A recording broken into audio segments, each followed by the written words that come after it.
Hey everybody, Evan Troxel here from HMC Architects, and this is the second episode of a brand new show called Quarantech. You might want to check out the previous episode. Click this little link up here in the corner and check that out to see the latest developments that are going on behind the scenes with technology of all types at HMC. This episode, we have a really cool story to share, and it's all about the COVID-19 kind of healthcare workers that are out there who need personal protective equipment. We have been working, our 3D printers have been working around the clock. We've got a team all around California working on this, printing away. I wanted to share this story, kind of the origin of it, how we got started doing it, and then maybe if you want to get involved, I just want to give you the opportunity to be able to do that. So I'm going to put some links below the video so that you can check out the different resources that are online so that you can do that. I'm going to grab a few people and jump into a conference call. We've got Brian Staton, the CEO, who's in our Ontario office. We've got James Kruger, who is a design principal in our San Diego office. We've got Noah Kelly, who is our design technology manager in Sacramento, California. And we've got Bruce Bohl, and he is our director of communications in our Ontario office. We've got other people working on this as well, but I wanted to grab these four to kind of tell the story of how this got started and how we're trying to spread the news so that other people get involved. Let's jump on this conference call. Hey, Evan. Hey guys. James. How's it going? What's up, guys? Good to see you. All right, James, you're going to have to do some explaining. I think you're on mute. He's in his van. Yeah, he is. Yeah. He's in the van. Is something going on over at your house? Are you like just in trouble? Are you living in the driveway? Every time you Skype in, you're in the camper. So Evan wanted to see the printing that's going on, and I've got it back here, and I've also got the all the masks. Wow. He's living in a van down by the river. That's awesome. I just invited Noah in, so hopefully he will join here.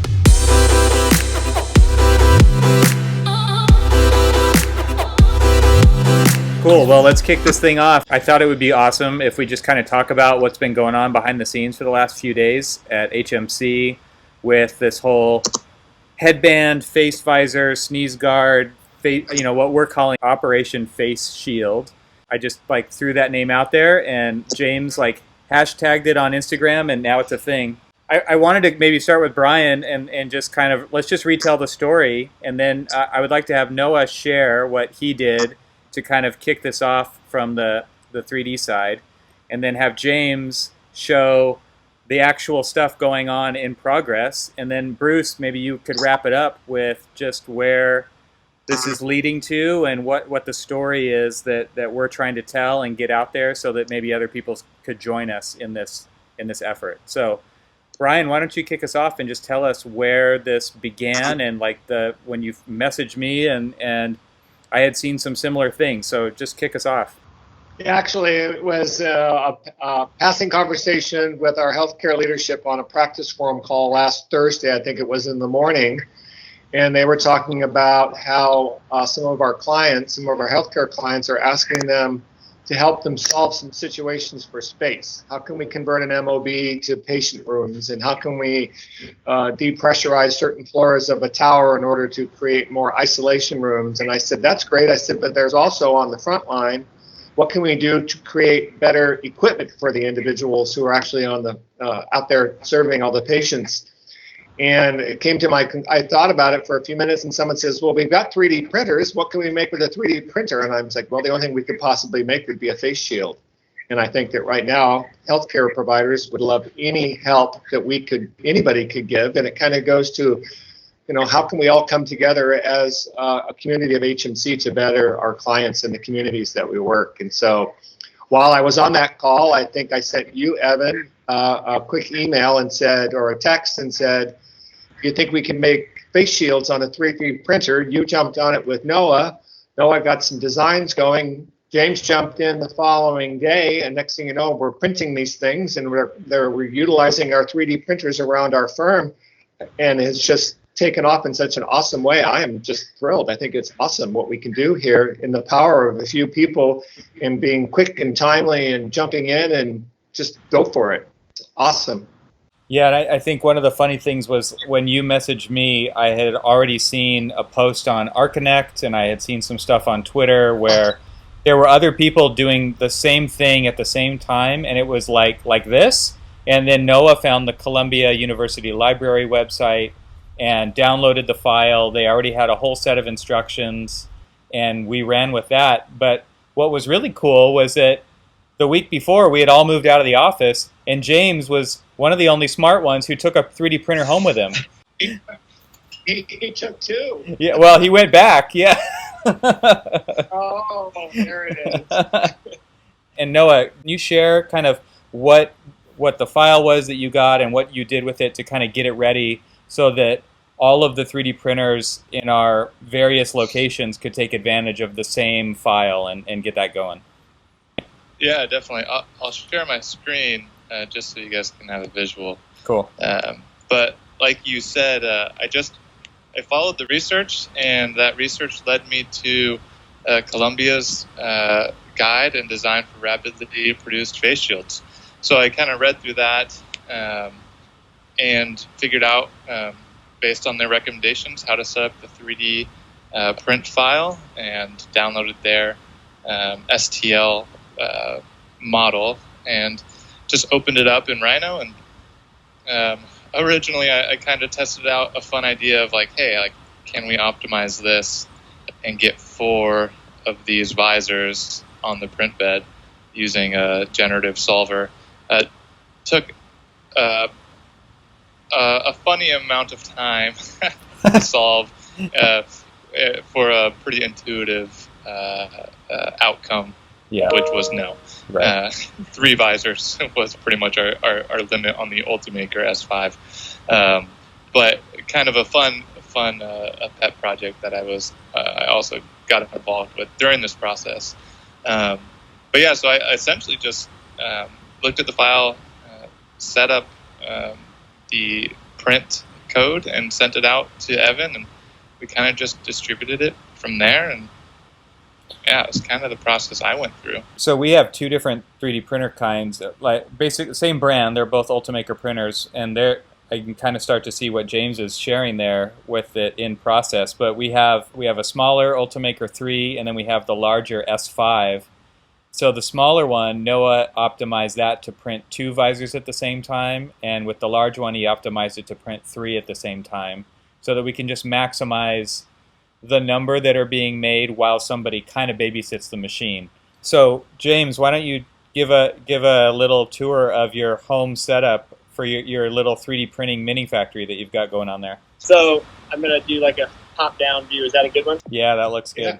Yeah. So this, I've got, like Evan said, I've got the Ultimaker 3, which is the little fella, and the big guy. And I could do 2 at a time on the 3 and 3 at a time on the 5. And the print times are based a little less than an hour for each pass. And then I'm staggering the time so that I can basically maximize my build potential. And I'm developing about, here I've got like 12 to 15 a day, depending on how well things go and if I run out of material and I've got to reload. But the machine's doing great. They've been running nonstop since Friday afternoon. And I'm right now, I've got 70, so I've got 10 per bag, and I've got 70 bagged up, and I've got, some loose change here. I've got 6 more. Cool. So I'm set to hit my 100 mark probably day after tomorrow. Nice. And my goal is to get to about 150 over the weekend. So we'll see. Cool. But yeah, it's going well. The only limitation is print material, and so we're trying to source that like everyone is right now. It's a hot commodity. I've got 4 rolls of black that I will use when the white runs out, and then I'm out at that point. So that's kind of where I'm at. Yeah, I think one of the cool things about the Ultimaker printers when we decided to buy those, a couple years ago, was they just work. And I think that's the beauty of this, is like James threw this in his car, took it home, set it up, and it's just printing. Like, you're not messing with these things. You're not worrying about them screwing up. Like, this is a pretty simple file to print. It's not a big deal. It doesn't take any extra support material. So it just works, and that's so awesome because it really takes the stress out of this, and it really allows us to be even more helpful and produce as many as we can. So we've got 6 printers throughout the company that hopefully are if not very soon, already going on printing these. I know Noah's got one in the room next door to him too. So this is very cool. It's a distributed effort. I basically put together a web page that laid out a bunch of information, all the different materials. We're working with a few other people. Shout out to Rebecca Roth and Jennifer Devaney for helping us source everything and get it sent to all the various locations where we're going to be distributing from. So then, Bruce, where you come in here, right, is you got wind of this, and you're our communications director. So what did you think when you first saw that this was going on? Well, I think I saw a social media post over the weekend, and of course, I'm always looking for great stories like this to tell. And I think I saw it on a Saturday or Sunday, and I texted James immediately and just said, "Hey, what are we doing? Tell me everything about this, because this is a great story we need to be telling." So he said, "Sure, I'll be home in a minute, and I'll give you all the details." So he got home. He sent me a lot of information and details on everything we were doing, and then I started kind of looking at some of the social media activity and the response from a couple of the posts. I think James posted something, and then Kathleen reposted one of James's posts on the HMC social media pages, and just the engagement was awesome, off the charts. And I think we even had a couple of healthcare workers that that inquired about how to get these. So that was when then I connected, of course, with you, Evan, in the last couple of days, and wrote a press release kind of telling the whole story, and immediately started to get in touch with editors that I have relationships with, and it was just immediate, one after the other, just a lot of media coming back and really interested in the story. So we've got several media outlets right now that have the press release in their hands, and setting up some interviews and things and fielding questions. So of course it's just an awesome story, and also just very timely. And what a better way to kind of uphold HMC's mission, by supporting our communities in need. I mean, obviously, as architects, it's our job to make your job, I should say, to make life better for people. And there's an obvious need here that we can fulfill. So it's just an awesome story, and just great responses so far. Yeah, I think one of the things that really sets us up to perform well in this situation is, I think, number one, we perform really well under pressure. We're always working on crazy deadlines. We're always trying to synthesize lots of different inputs from a lot of different directions at the same time. We're working with a lot of different materials. Like James was able to take a file, throw it in the 3D printer, get it printing, make sure he had materials, and it's just working so fast to get these printed. That's something that we're actually pretty good at, right? Like, we're not sitting around waiting for all this stuff to happen. There's 10 different streams of information going out at the same time, and we're pretty uniquely qualified to kind of run with that kind of a problem set and solve it pretty quickly. So what I wanted to do is make sure that everybody knew that, like, we're putting this together to tell the story at HMC, but I think we're gonna put it out there to a wider audience to let everybody know that they can do this too, because the shortage is pretty much endless, right? So if there's other people watching this who've got 3D printers, or other firms out there who have the resources available, and they've got maybe some supplies laying around with 3D print material, we'll have links below the video that you guys can all click on so that you can go in and start to produce these things yourself. We find that, there's lots of different options out there online. We picked one of them, and that was the one that we just ran with, just in order to kind of expedite the process.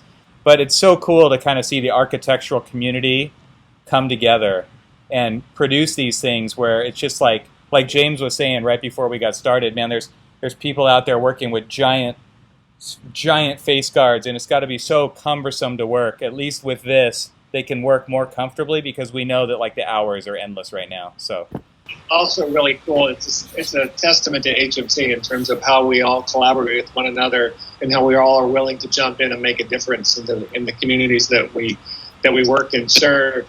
And I also think that you're going to get a huge outpouring within the architectural community because everybody wants to jump in and help. And so that is the power of architecture. That's the power of one another and collaborating. So it's pretty cool. It really, like Bruce said, we're living our mission right now. We're living our mission in a really positive way.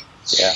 Yeah, and you look at a lot of the, very well-known brands in the world, like Under Armour and New Balance, and, I think even, Chanel and a couple of high fashion brands, doing things like this. And it's just awesome to be able to step up as a design, firm, 350 plus innovators, just kind of coming together to support that cause is just amazing.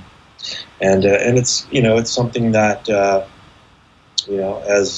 creatives, it's something that we almost have an obligation to do, and that we have it in our power to do it. So it's something we should be doing. So it's just great. Awesome. Well, thanks everybody for taking the time for a few minutes here to tell the story. I really appreciate it. This was Quarantech, episode number 2. and while we're all kind of sheltering in place at home, and it's still awesome to be able to make a difference like this. So thanks again, guys. And we'll see you next time. Sure. Yeah, definitely. Thanks, Evan. Thanks, guys. See you guys. All right, that's it for this episode of Quarantech. I hope you enjoyed it. I hope that you might be able to get involved. I would love it if you would share this story with people who you think would like to see it, but also people who you think could get involved and help this get solved, because there's just an endless need for this personal protective equipment. Again, check the links below this video so that you can learn more. The 3D files are there, the instructions are there, the materials lists are there, everything that is needed is there. Please get involved, and we'll see you on the next episode of Quarantech. See ya.